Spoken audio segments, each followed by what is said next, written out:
السلام عليكم حبابنا اللي يحبونا ونحبوهم داخل البلاد وخارج البلاد. معكم خوكم مراد في الإعادة إن شاء الله. ديما كاينة إفادة بدون إطالة، لنا عودة جديدة وعودة قوية، فيديو خفيف ظريف.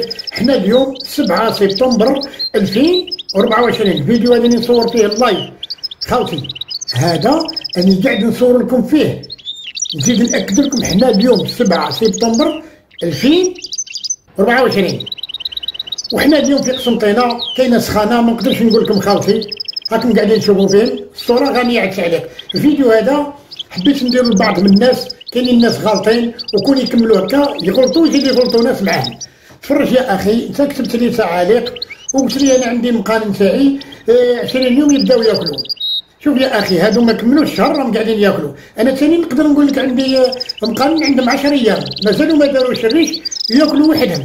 لا يا اخي، خطره اخرى كي يدخل المدرسه حنا مش رايحين نروحوا للجوجل ولا نروحوا لليوتيوب نسرقوا المعلومات ونجيو نديروا لكم مواضيع. خويا قاعد تتفرج راك في المدرسه، الحمد لله. كاينين بعض من الناس ما نقولوش 99% ما كانوش يتوقعوا المغني يسرح بالكاجا، والحمد لله وعيناهم وعلمناهم والحمد لله وهم عادوا يجوا المغنين.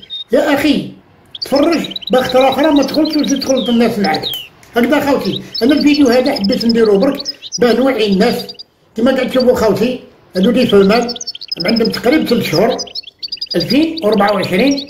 كما قلت لكم علاه انا نقول لكم خلي المال مع لا فلمان. علاه باه من بعد المال يوكل ولا فلمان توكل ويكون المقنين تاعك عنده المناعه، مش تروح تجبدو انت توكلو بالافانتيان ومن بعد يخرج لك ملامي ومن بعد يخرج ضعيف ويمرض لك ويموت لك. لا يا اخي، تعب تخدم كلش بالطبيعي. ادخل خويا العزيز هاك قاعد تشوف، والمدرسه كي تدخل باذن الله راك تدي المعلومه الصحيحه هكذا صحيح ربي والحمد لله. الشيء اللي تعلمناه نمدوه لكم ونزيد نعاود نكرر برك. رانا علمنا ناس تقريبا 99% في الجزائر ما كانوش يحلموا باللي راهو المقنين يسرح، وهذا توفيق من الله. ادعيوا لنا معاكم والحمد لله. انا كي نشوف ناس تعلموا عادوا ينتجوا المقنين في الكاشا نفرح علاه هكذا باه ما ينقاربش هكذا.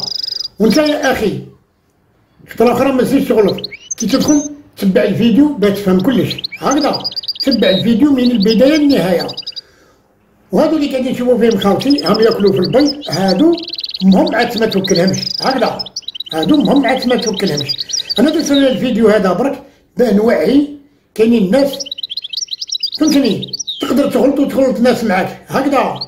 كيما حنا نديرو موضوع البراقه، واحد يقول لك تقول له البراقه ساك، هاو تحب توكل بالبراقه ساك ولا تحب الميلونج. يدخل لك واحد شغل يبان لك حاذق البراقه ساك وما لازمش ولازم ياكل الميلونج، ثم شغل هذا ذكي وحنا الله غالب. لا يا اخي، راك ماكش فاهم الموضوع. خطره اخرى كي نحكيو ونقولوا على البراقه ساك عندها اسباب تاعها باه توكل البراقه ساك، وكي تعود الميلونج عندها اسباب فهمتني. والمقنين هذا في الكاشا تقعد حياتك كامله ما تقدرش توفر له واش ياكل في الطبيعه. والحمد لله انا على بالي واش ياكل كامل 4 فصول، الصيف والخريف والشتاء والربيع، ما تقدر 1% ما توفرهولوش. وكي نقول لك انا براقه ساك تبان لك باللي راهو شغل او ما ينتجش. لا يا اخي، ينتج ويصلح وخير على اللي ياكل ميلونج.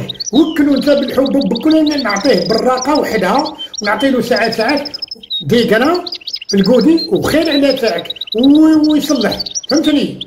ما خطره اخرى خاوتي كي تدخلوا تبعوا الفيديو وتبعوه من البدايه للنهايه هكذا. باخطره اخرى كي تكتب تعاليق تكون عندك معلومه، واللي ما يعرفش نعلموه فهمتني. والانسان اللي يعرف ينعس اللي ما عرفش هكذا. وكم في المدرسه ادعيوا لنا معاكم. وتكمل الفيديو هذا حبيت نديرو برك توعيه خفيف ظريف.